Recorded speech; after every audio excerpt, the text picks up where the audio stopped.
This story goes back to 2013, right after I graduated high school. My grandma had this idea for a summer vacation. She suggested that my sister, my cousin, and I spend 2 months at her sister's house, way out in the Texas countryside. It sounded like a great adventure, a perfect break before college, so we all jumped at the chance.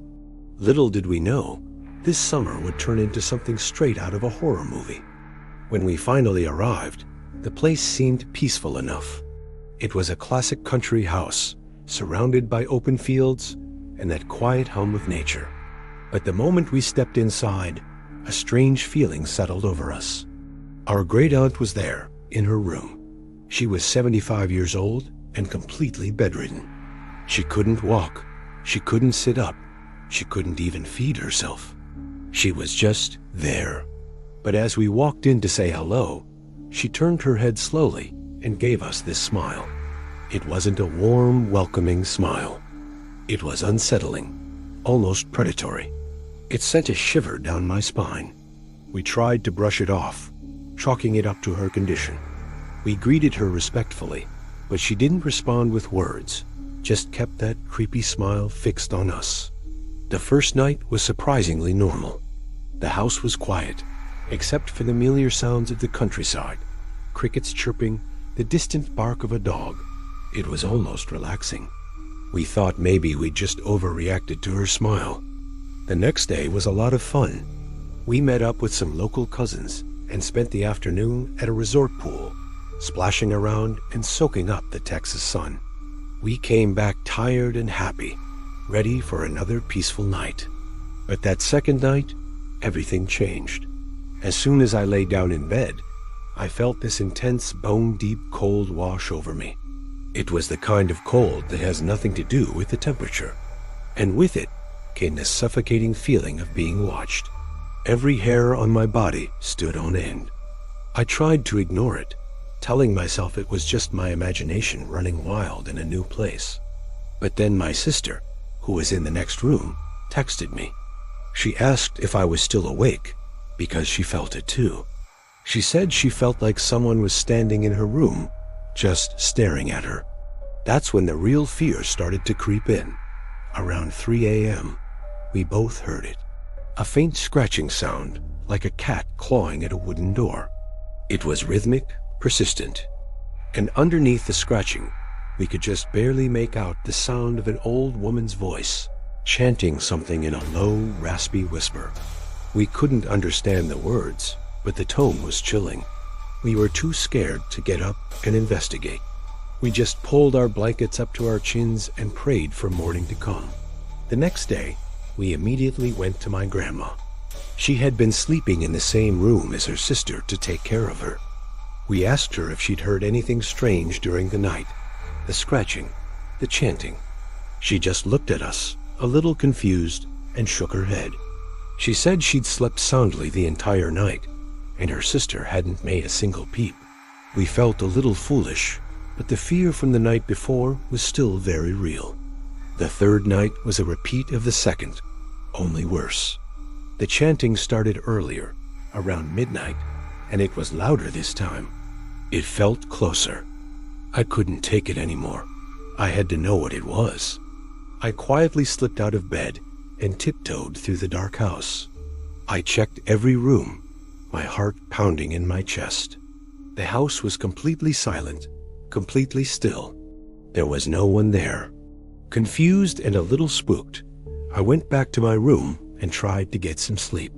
About an hour later, I was drifting off when I felt it again, that cold spot, that feeling of being watched. I slowly opened my eyes. At the foot of my bed, a figure was standing in the shadows. It was a woman with long dark hair covering her face. She was just standing there, perfectly still, looking right at me.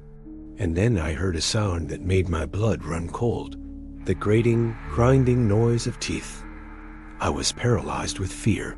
For a split second, I thought it might be my sister playing a prank, so I just closed my eyes tight and forced myself back to sleep, hoping it was all a dream. The fourth night is the night I will never forget. I was exhausted from the lack of sleep, so I ended up falling asleep really early, around 8 p.m. I woke up suddenly. I glanced at the clock, and it was exactly midnight. The house was silent, but then I saw her. Standing in the doorway of my room was my grandma's sister, my bedridden, immobile great-aunt. She was standing on her own 2 feet, and she was smiling that same horrible, twisted smile from the first day. Her eyes were locked onto mine. She took a slow step into the room, and then another. She could walk. In a raspy, dry whisper that barely sounded human, she said, "The weather is nice tonight." Then she licked her lips and added, "It makes my mouth water." I was frozen in pure terror. I couldn't scream. I couldn't move. I just dove under my blanket, shaking uncontrollably, convinced I was about to die. A moment later, my bedroom door burst open. It was my sister, her face pale with fright, screaming my name. She had seen her too. She'd seen our great-aunt walking down the hallway.